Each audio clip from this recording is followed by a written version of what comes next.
मित्रों नमस्कार। आज पुनः इस कार्यक्रम में सभी का स्वागत है। काल सर्प योग की इस सीरीज में आज आपके सम्मुख पुनः एक नए कार्यक्रम को लेकर के उपस्थित हुआ हूँ। पिछले कार्यक्रमों में आपको मैंने काल सर्प योग में से अनंत, कुलिक, वासुकी, शंखपाल और पद्म यह 5 प्रकार के काल सर्प योग कुंडली में कौन से भाव में राहु केतु की स्थिति होने पर और कौन सी सिचुएशन में यानी किस स्थिति में यह काल सर्प योग घटित होते हैं और इनका प्रभाव जीवन में कैसा रहता है और इनका निवारण क्या है, इन विषय पर चर्चा पिछले कार्यक्रमों में हो चुकी है। उसी क्रम में आज आपको मैं महापद्म नामक काल सर्प योग के बारे में बताऊंगा कि कुंडली में यह महापद्म नामक काल सर्प योग किस प्रकार से घटित होता है, इसका प्रभाव क्या है और इसका निवारण क्या है, उसके बारे में आपको मैं बताऊंगा।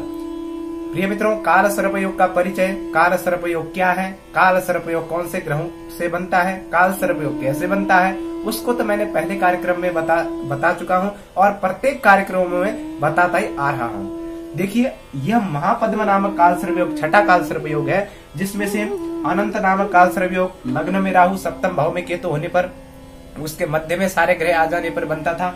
कुलिक नामक द्वितीय भाव में राहु और अष्टम भाव में केतु होने पर और उसके एकत्र यानी मध्य में सारे ग्रह आ जाने से वह घटित होता था। वासुकी नामक काल सर्प योग जो था तृतीय भाव में राहु और नवम भाव में केतु और उसके मध्य में सारे ग्रह आ जाने से घटित होता था। उसी प्रकार से शंखपालक नामक काल सर्प योग जो है वह कुंडली के चतुर्थ भाव में राहु और दसम भाव में केतु की स्थिति और उसके मध्य में आने से बनता था। उसी प्रकार से पद्म नामक काल सर्प योग जो पंचम भाव में राहु और 11 भाव में केतु की स्थिति होने पर और उसके मध्य में सारे ग्रह आ जाने पर यह घटित होता था। आज उसी क्रम में जो महापद्म नामक काल सर्प योग है वह कैसे बनता है उसको जानते हैं। तो महापद्म नामक काल सर्प योग कुंडली के षष्ठ भाव, छठा भाव जो होता है कुंडली का लग्न से गिनने पर छठा भाव, उसमें राहु हो और 12 भाव में केतु की स्थिति हो।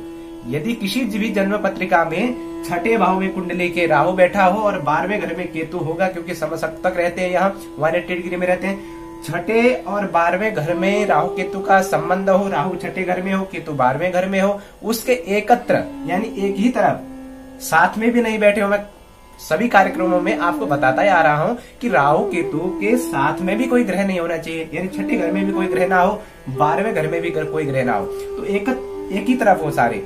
सप्तम भाव, अष्टम, नवम, दसम और 11 भाव में सारे ग्रह बैठे हों तो यह महापद्म नामक काल सर्प योग घटित होता है। प्रिय मित्रों, महापद्म नामक काल सर्प योग के क्या प्रभाव है जानते हैं, क्या दुष्प्रभाव है यह जानते हैं। पहले छठे घर से कुंडली के रोग का विचार किया जाता है, ऋण का विचार किया जाता है, शत्रुओं का विचार किया जाता है, गुप्त शत्रुओं का विचार किया जाता है, तो उन चीजों में इंसान को हमेशा परेशान रखता है, यानी कि कोई न कोई ऐसा रोग शरीर में रहता है जिससे वह जीवन में कुछ काम कर नहीं पाता है, यानी उसका शरीर साथ नहीं देता है। और उसी प्रकार से खर्चा इतना होता है उसके पास कि ऋण लेना पड़ जाता है और ऋण लेने पर ऋण चुकाने में भी उसको काफी संघर्ष करना पड़ता है जीवन में। उसी प्रकार से गुप्त शत्रु जो है उसको जीवन भर परेशान करते रहते हैं वहां पर, क्योंकि राहु केतु की स्थिति छठे और 12वें घर में बन रही है। उसी प्रकार से सभी मध्य में आ गए थे, अन्य ग्रह बचा नहीं पाते हैं, अन्य ग्रहों का ग्रह बल जो है कमजोर हो जाता है, तो यह राहु केतु अपना वर्चस्व कायम रख करके परेशान करने लगते हैं। तो 12 भाव में स्थित केतु भी यानी किसी भी कार्य में आरोप प्रत्यारोप लगा करके लड़ाई झगड़े करा देता है। तो विदेश की यात्रा अवश्य कराएगा, वो जन्म स्थान से दूर आपको अवश्य ले जाएगा, मेहनत कराएगा, संघर्ष कराएगा, परंतु जो मेहनत आप संघर्ष करेंगे, जिस क्षेत्र में भी काम करेंगे, उसमें आपको 100% परफॉर्मेंस देने के बाद भी आपको मात्र उसमें से 30% का ही लाभ मिल पाता है, उसमें यश नहीं मिलती, यश की प्राप्ति नहीं होती। उसी प्रकार से सप्तम भाव से वैवाहिक जीवन का विचार करते हैं तो उसका जो छठा भाव है एक भाव पीछे यानी 12 हो जाता है, तो वैवाहिक जीवन की स्थिति में भी खटास पैदा होती है। यानी ये देखा गया है, मैंने कुंडली में देखा है कि यह हुआ है कि जन्म कुंडली में जो है अपने पार्टनरशिप का, लाइफ पार्टनर का, जीवन साथी का साथ नहीं मिल पाता है। यदि आप पर कोई ऐसी संकट पैदा हो जाती है तो वो आपका साथ जल्द ही छोड़ जाता है। या लड़के की कुंडली में यह हो रहा हो तो लड़की छोड़ देती है, और लड़की की कुंडली में जन्म पत्रिका में यह योग बना हुआ है तो लड़का छोड़ देता है, यानी कि परेशान हो जाता है, एक दूसरे से परेशान हमेशा रहते हैं। इसी प्रकार से 12 भाव से कोर्ट कचहरी का विचार भी किया जाता है। आप जानते हैं छठे घर और 12वें घर में राहु केतु की स्थिति महापद्म काल सर्प योग का निर्माण हुआ तो वहीं कोर्ट कचहरी भी बहुत होती रहती है उसके साथ जीवन में। कोई ऐसा मुकदमा उसके साथ चलता है जो लंबे समय तक रहता है, यानी उसका फाइनली रिजल्ट आने में काफी समय लग जाता है। तो प्रिय मित्रों, यह राहु और केतु की स्थिति से जो छठे 12वें घर में स्थिति बनी है, उसके एकत्र सारे ग्रह होने से महापद्म नामक काल सर्प योग का निर्माण हुआ।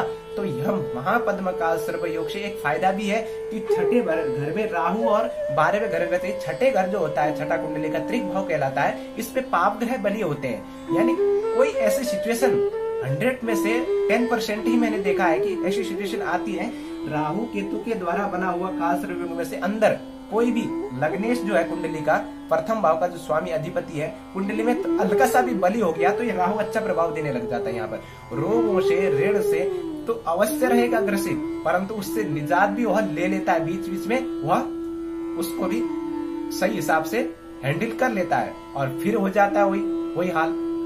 यानी कि जीवन भर एकदम से अच्छा नहीं होता है कि बीच बीच में कभी कभी वह सॉल्यूशन ढूंढ लेगा, सॉल्यूशन कर भी लेगा उस चीज का, परंतु फिर से वही उस पर यानी कि समस्या पैदा। छठे घर से पेट के अंदर के यानी कि अंगों का भी विचार किया जाता है, यानी पेट जन्य रोग भी उसको हमेशा परेशान करते रहते हैं, पाचन तंत्र में हमेशा कमी रहती है। तो प्रिय मित्रों, यह योग जो महापद्म नामक काल सर्प योग है, उसका निवारण समय आने पर कर लेना चाहिए इन चीजों से मुक्ति पाने के लिए।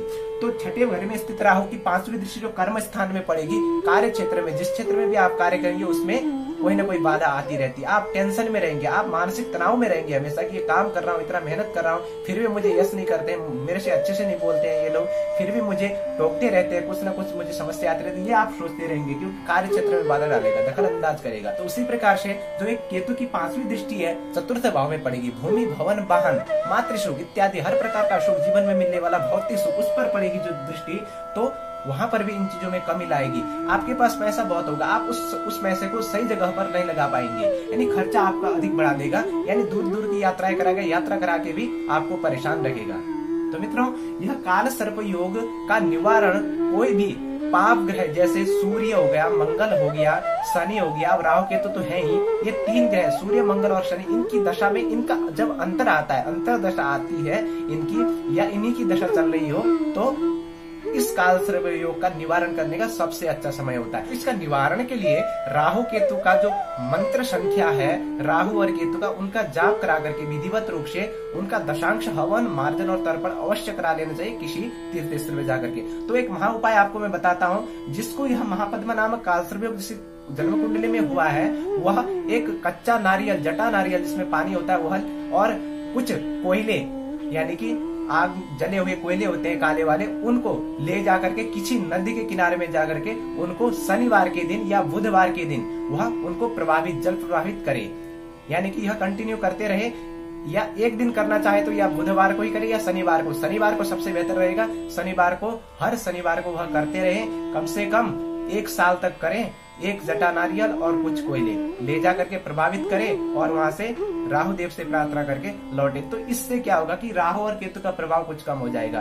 तो ऐसा भी कर सकते हैं कि आप एक चांदी का नाग नागिन का जोड़ा ले जा करके किसी शिवालय में ले जाइए, उस पे शिवलिंग पे उनको रख के धूपदान करिए उन पर, और उनका विधिवत रूप से पंचोपचार या षोडशोपचार रूप से पूजन करिए, और उनको किसी एक पात्र में रख के या किसी दोने में रख करके नदी में ले जा करके जल प्रभावित कर दीजिए। यह आपको सोमवार या शनिवार के दिन करना है। इससे भी काल सर्प योग की शांति हो सकती है, कुछ हद तक इन परेशानियों से छुटकारा आपको मिल सकता है। मित्रों, राहु केतु की शांति तो अवश्य करा ही लेनी चाहिए एक बार आपको, क्योंकि इससे आपको निजात मिल सके। तो यह छठे घर में राहु और 12वें घर में स्थित केतु स्थित होकर के यह महापद्म नामक काल सर्प योग बनता है, और इसके दुष्परिणाम क्या है आपने जान लिया, और इसका निवारण क्या है वो भी जान लिया। तो मेरे मित्रों, अगले कार्यक्रम में मैं आपको इसी क्रम में एक दूसरा काल सर्प योग लेकर के उपस्थित होऊंगा।